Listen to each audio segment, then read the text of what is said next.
بسم اللہ الرحمن الرحیم۔ السلام علیکم۔ آج کی کہانی ایک ایسے کنجوس شخص کی ہے جو خود تو کنجوس تھا ہی مگر اس کا بیٹا کنجوسی میں باپ کا بھی باپ تھا۔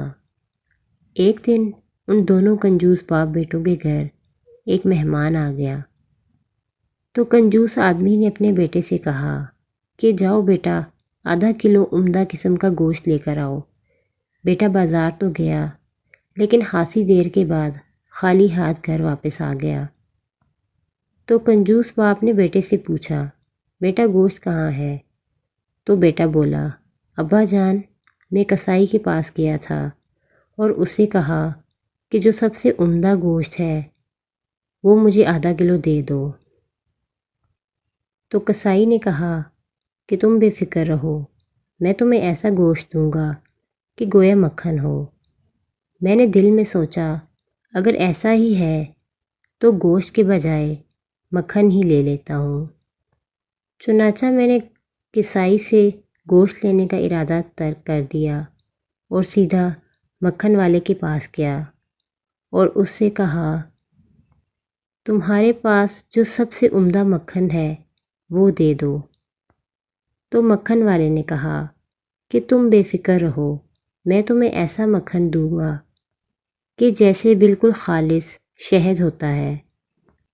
میں نے دل میں سوچا کہ اگر ایسا ہی ہے تو میں شہد ہی خرید لوں۔ اب میں ایک شہد والے کے پاس گیا اور اس سے کہا کہ تمہارے پاس جو سب سے عمدہ شہد ہے وہ مجھے دے دو۔ شہد والے نے کہا تم بے فکر رہو، میں تمہیں ایسا شہد دوں گا کہ گویا بالکل صاف شفاف پانی کی طرح ہو۔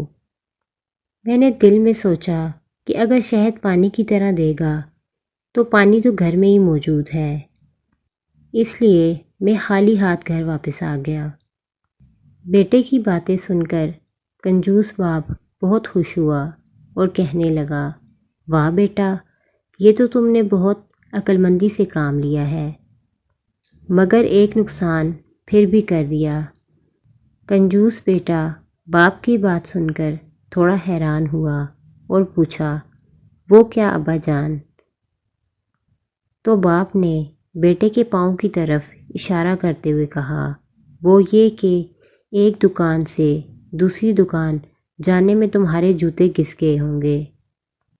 بیٹا باپ کی بات سن کر بہت اطمینان سے بولا نہیں ابا جان ایسا کچھ نہیں ہوا، وہ اس لیے کہ میں کون سا اپنے جوتے پہن کر گیا تھا، میں تو مہمان کے جوتے پہن کر گیا تھا، اس لیے کوئی نقصان نہیں ہوا۔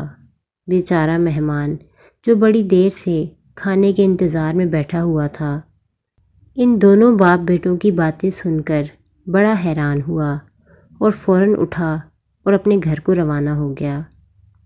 وہ سمجھ گیا تھا کہ ان دونوں باپ بیٹوں سے بڑا کنجوس کوئی دنیا میں نہیں ہے اور ایسا نہ ہو کہ اب کہیں دوسرے وقت کے کھانے کے انتظار میں تکلیف برداشت کرنا پڑے۔